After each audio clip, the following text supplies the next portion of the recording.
Welcome, everyone, welcome back to the world of Final Fantasy VII, where we last left off in the previous video. In 97 and 98, Final Fantasy VII was already on its way to becoming one of the biggest RPG games of all time, but none of us knew that at the time or really cared. All we knew was here was a gaming experience the likes of which none of us had ever seen or thought possible before. The commercials and the comic book ads of the time were 100% correct. We really did feel like a deer in headlights when we saw the footage and images coming out of this game. And though none of us knew it at the time, and still most of us don't, but here was a game that perfectly personified everything we were going through at that time in our lives. Heck, we thought we had problems back then. We thought middle school, puberty, and our little boo-hoo identity crises of the time were tough. Well, that's nothing compared to everything the character of Cloud Strife, Seven's main protagonist, was going through before game's end. Cloud Strife is not like most fantasy characters you meet across any medium. Because from a teenage perspective, he's not just some fantasy character we all secretly hope we could be someday. In so many ways, he already was us. Each and every one of us, good and bad. He may not have been going through the middle school or high school chapter of his life. He may have been somehow strong enough to wield a sword the size of a Winnebago, but he was still beginning a brand new chapter of his own life. And just like with us, things were about to get ugly on him fast.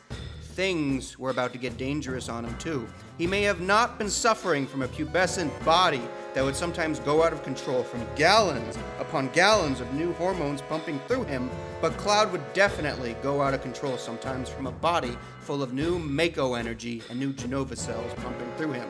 Just like all of us, Cloud was going through a serious life-changing identity crisis. But whereas our little crises were something as trivial as, I think I'm a loser, I think I'm a failure and nobody likes me, Cloud's crisis was, I think I'm a Sephiroth clone!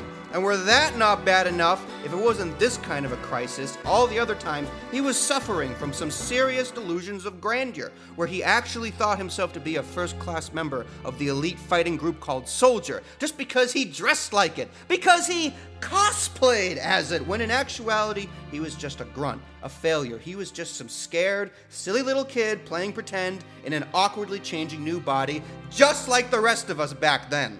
In my eyes, this makes Cloud the patron saint of all RPGs, and most importantly, the patron saint of all of us who used to play them. Cloud's head was often in the clouds, as many of us tended to get when we fell into the terrible habits of avoiding all our personal problems by playing way too many video games and reading way too many comics and by watching way too much anime. You have to always remember this about Cloud.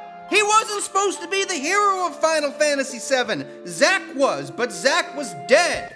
As dead as many of our pre-teen identities and dreams were.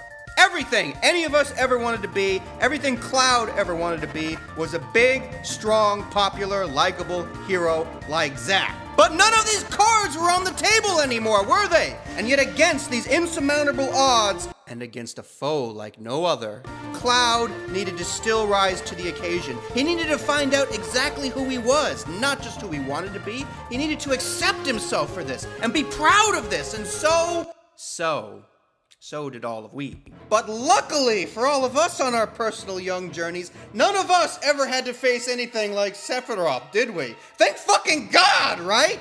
Like many, many things in Final Fantasy VII, Sephiroth was a villain and a monster, the likes of which none of us had ever seen, nor would ever see again. Sephiroth was terrifying in every sense of the word, not only because of that giant sword he carried with him everywhere, not just because he looked like some samurai Grim Reaper Superman coming to kill each and every one of us, which is exactly what he was planning to do, but because of his unrelenting personal quest to make every perceivable moment of Cloud's entire life a living hell, and therefore, for us, the player, a living hell.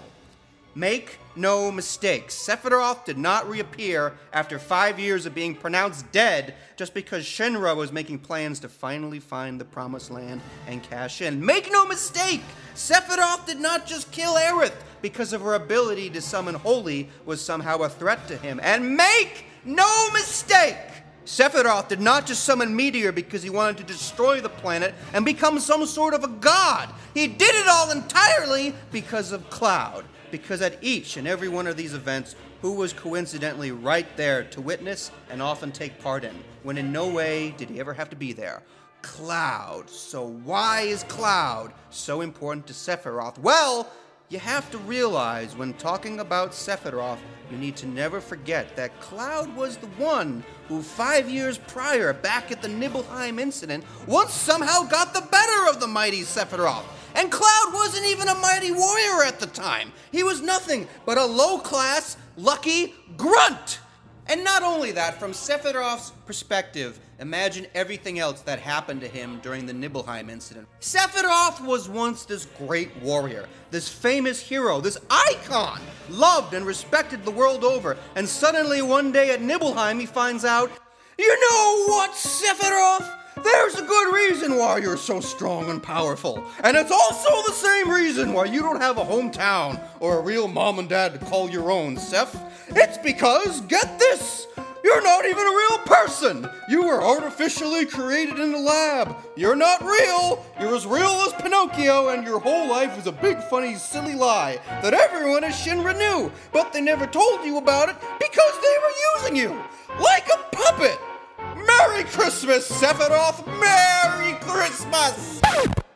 And people actually wonder why Sephiroth lost his mind.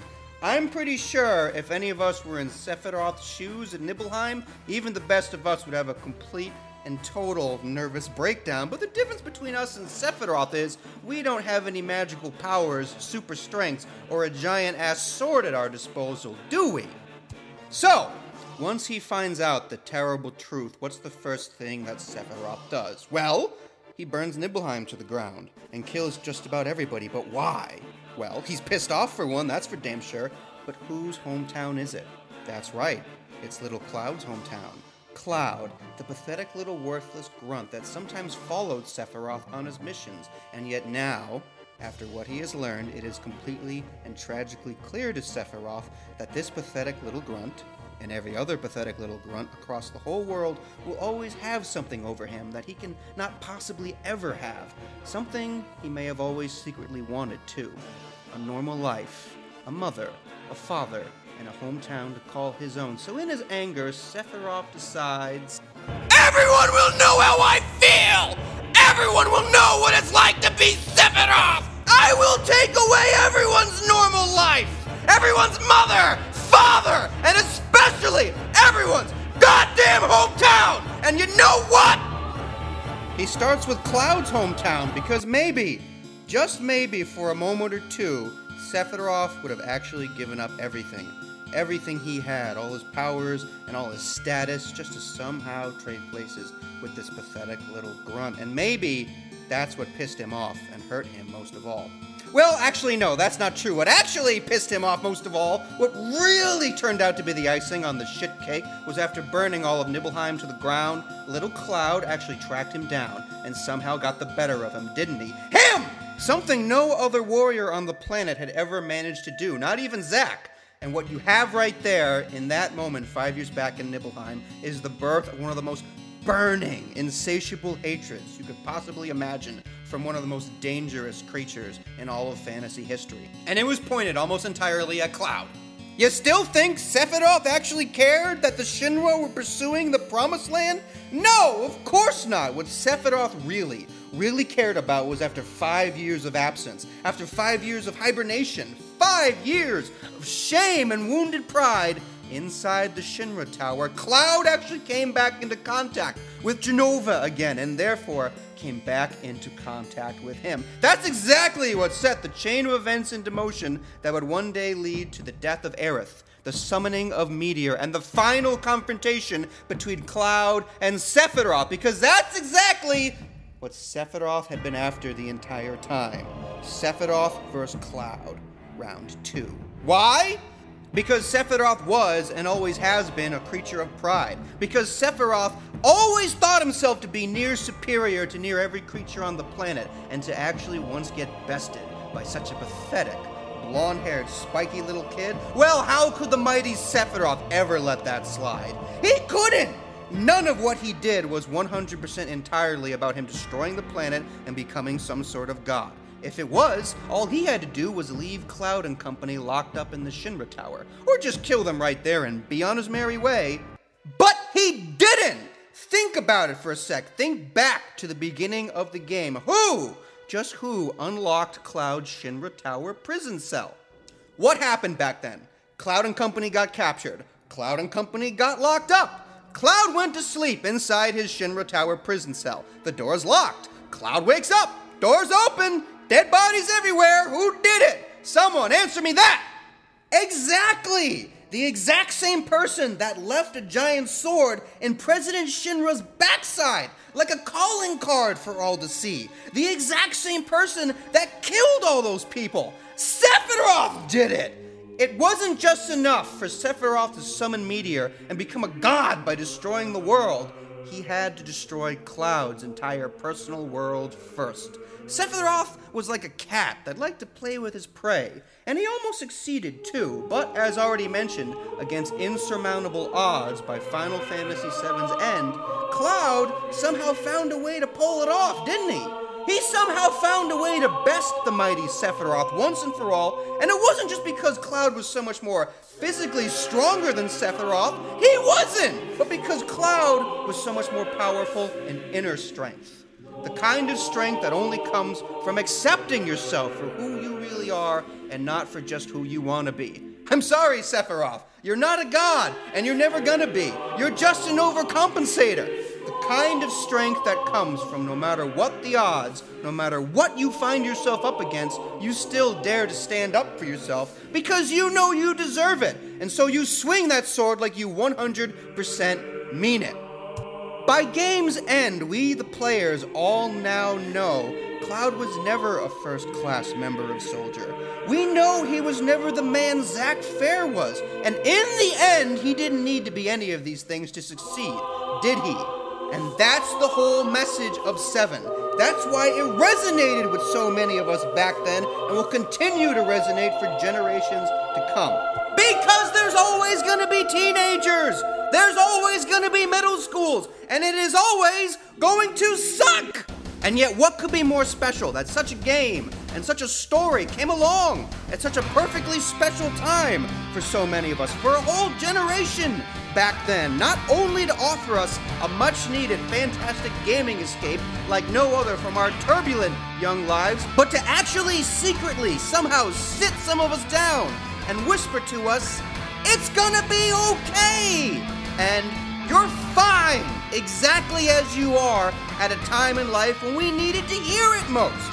You can't put a price on that. That's a gaming experience, that's a life experience that only comes around once in a lifetime. And though I can't speak for anyone that ever played Final Fantasy VII, I can speak for myself and say, though Final Fantasy VII and just about every other RPG you have ever played seems to be about nothing but saving the world over and over again, Final Fantasy VII is the one game that changed my life forever and saved me.